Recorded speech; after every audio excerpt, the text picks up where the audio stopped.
What if stepping onto the field meant stepping into danger?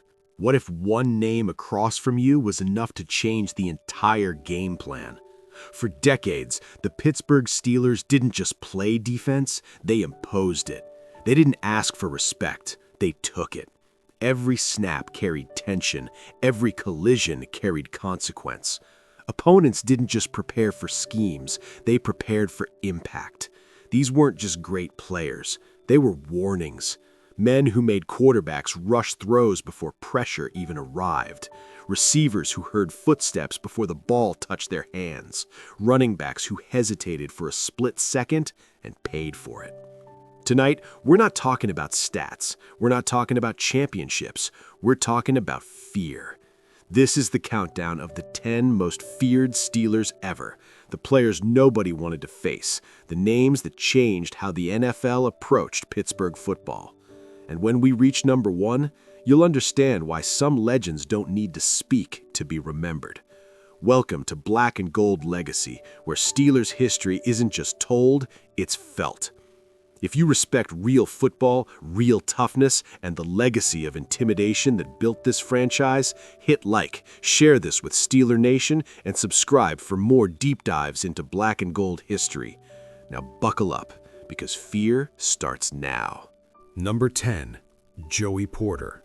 Some players hit you. Joey Porter talked to you first, and somehow that made it worse. Porter didn't wait for the snap to start the battle. It began during warm-ups, across the line of scrimmage, in the stare down before the first whistle. He wasn't just playing linebacker, he was playing mind games. Quarterbacks felt him before he ever touched them, because Porter didn't rush the edge quietly. He attacked it. Long stride, violent hands, relentless pursuit. When he came around the corner, tackles weren't blocking, they were reacting. But what made Joey Porter feared wasn't just the sacks, it was the presence. He chirped, he challenged, he pointed. He made sure you knew he was coming, and then backed it up. Protection schemes slid his direction. Running backs stayed in to help. Offensive coordinators adjusted entire game plans just to slow him down. And even when he wasn't making the tackle, you felt him. Porter embodied a specific era of Steelers football: aggressive, emotional, unapologetic.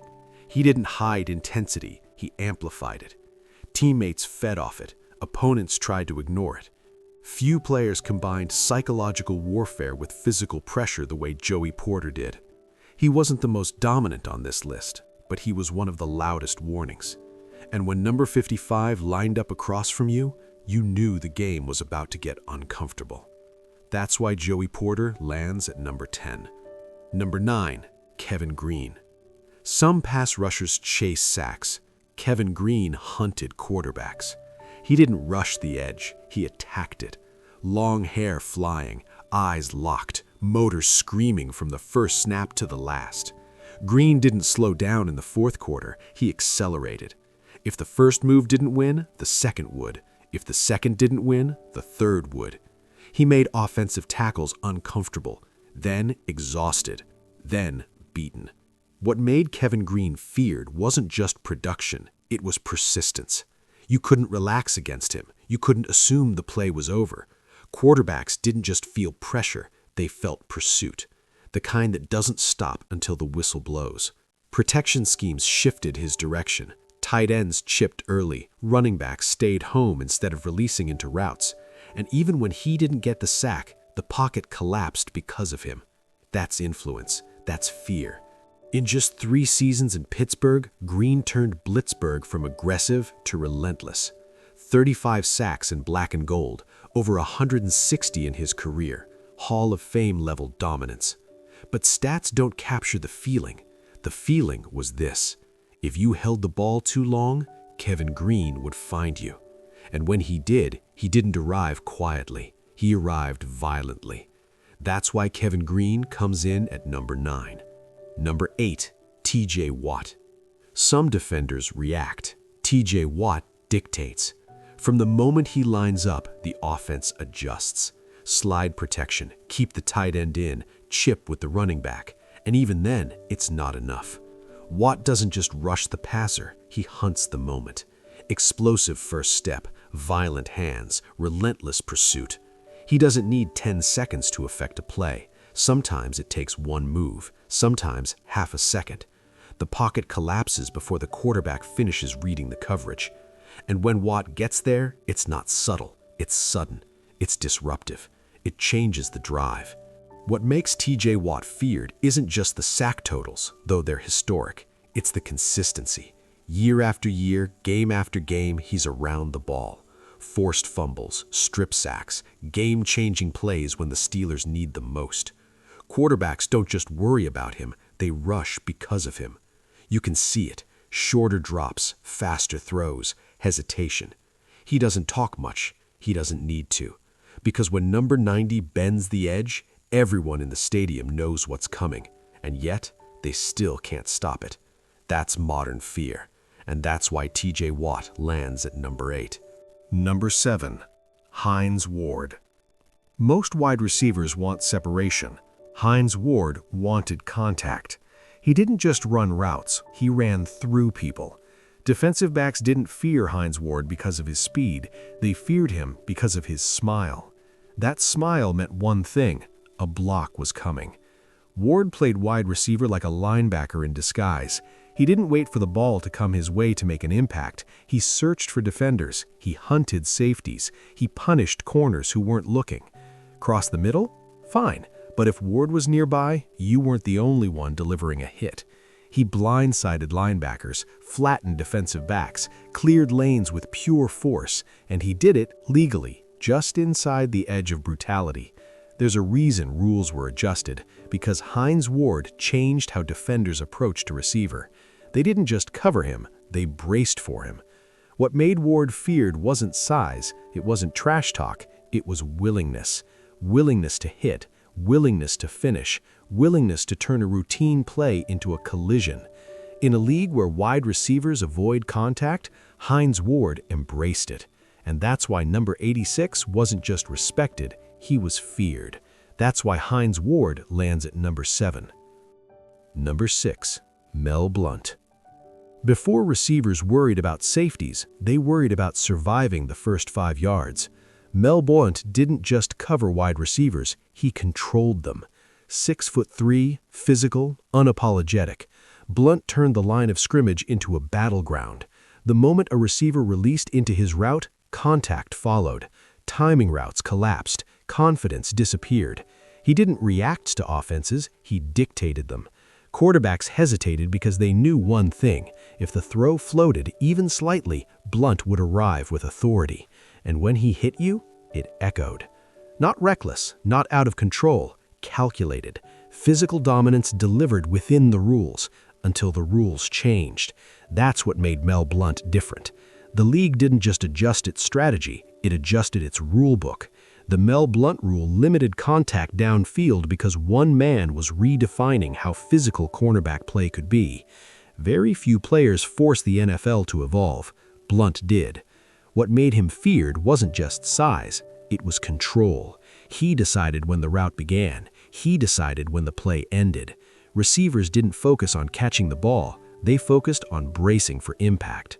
Mel Blount didn't adapt to the league adapted to him. And that's real fear. That's why he lands at number 6. Number 5. Greg Lloyd. Some players hit you. Greg Lloyd stared through you.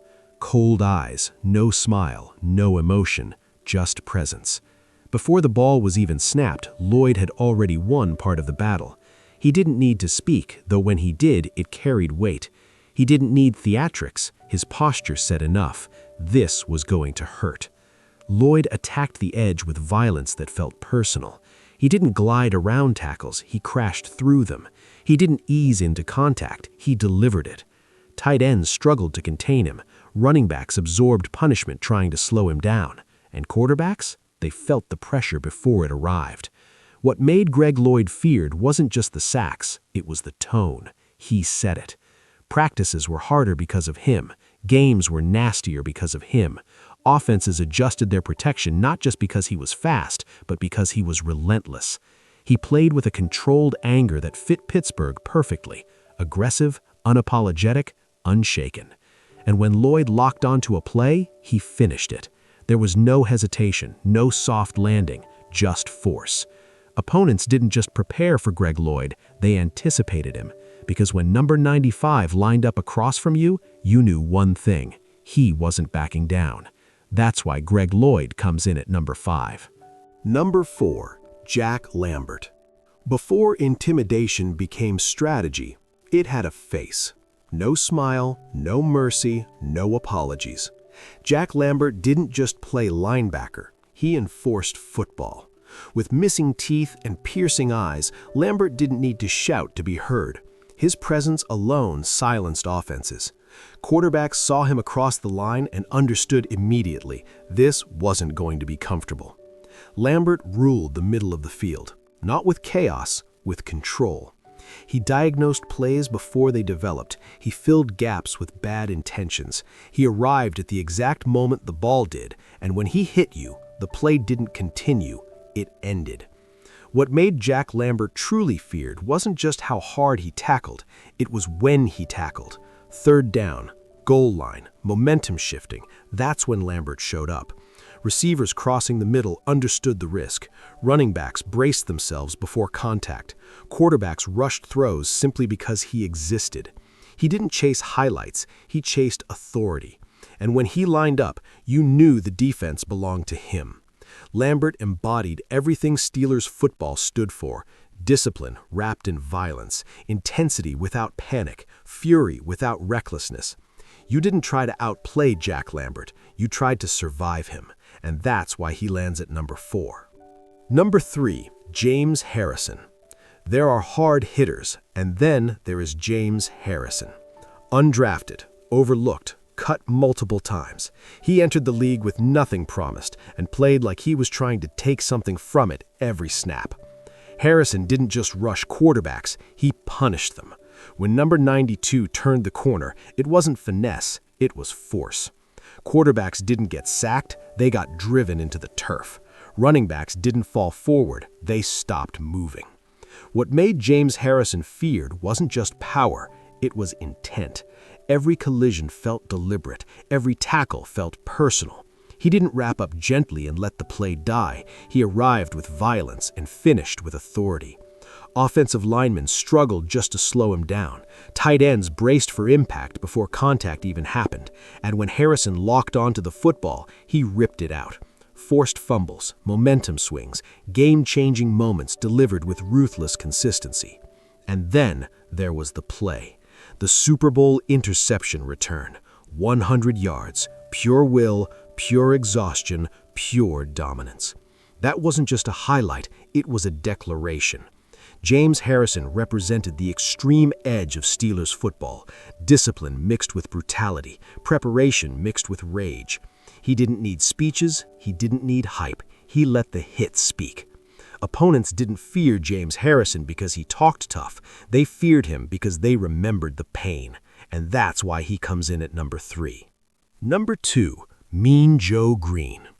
Before fear had a nickname, it had a heartbeat.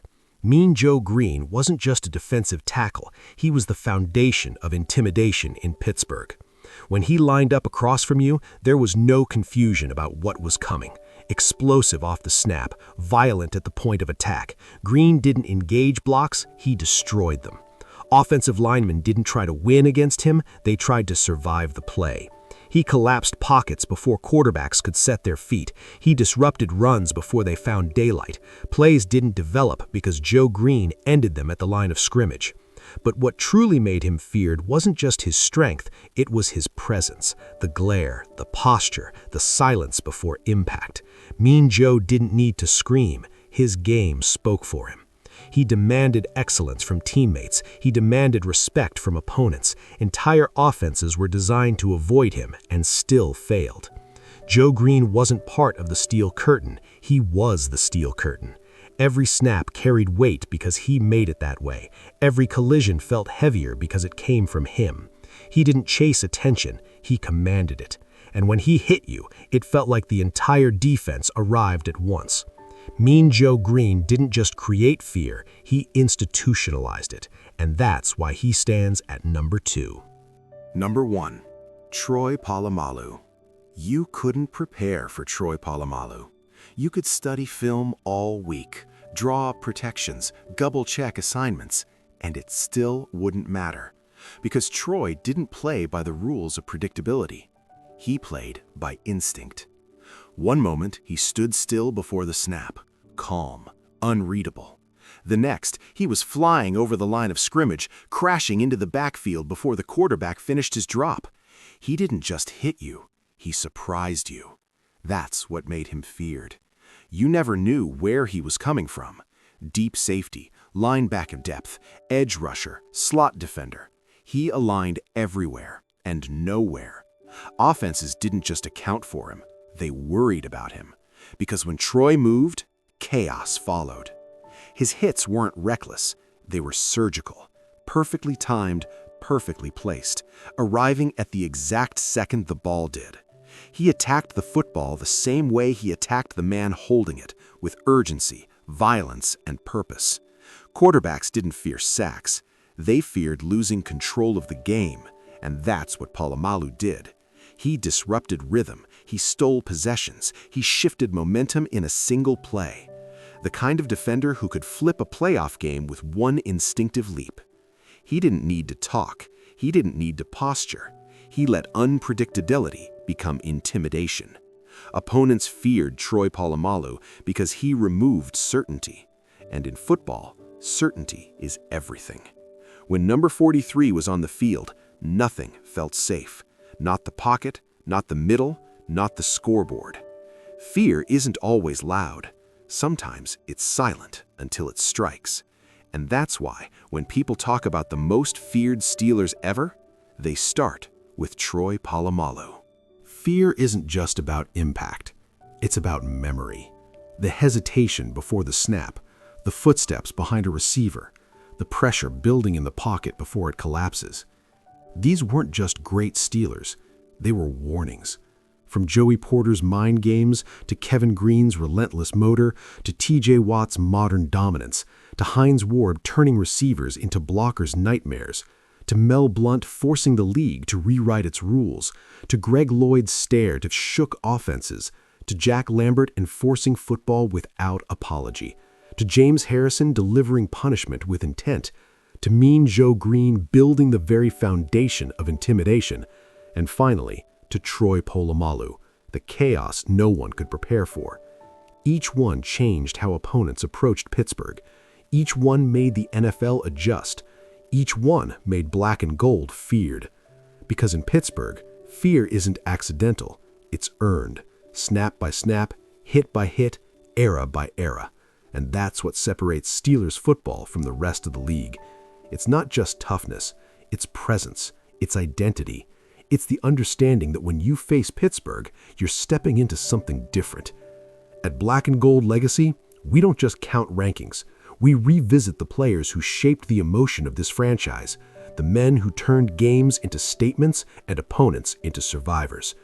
If this list brought back memories, if you felt that intensity, if you remember bracing every time number 43 moved before the snap, hit like to show respect to these legends. Subscribe for more deep dives into Steelers history you won't hear anywhere else. And drop a comment below. Who was the most feared Steeler you ever watched? Because fear doesn't fade, it echoes. And in Pittsburgh, it's part of the legacy.